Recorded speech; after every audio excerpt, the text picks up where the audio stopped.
I'm Holly with Conditioned Air Solutions, and we bring you lots of informational videos. But we started wondering, do you know what all these terms mean, like HVAC, for example? We decided to poll some people to find out, and we thought, what better place than a business that specializes in languages? Do you know what HVAC stands for? Well, I think it stands for air conditioning. Do you know what HVAC stands for? I've never really thought about it. No idea. Hello! Do you know what HVAC stands for? No. What do you think it stands for?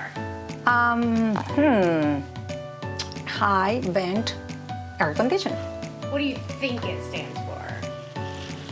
Happy Vents Air Conditioning. Have you ever heard that word before? No. Okay, what do you think it stands for? HVAC.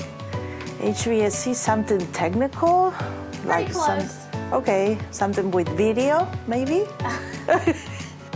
Well, HVAC actually means heating, ventilation, and air conditioning, all things that Conditioned Air Solutions specializes in. And of course, for more information, check out conditionedairsolutions.com.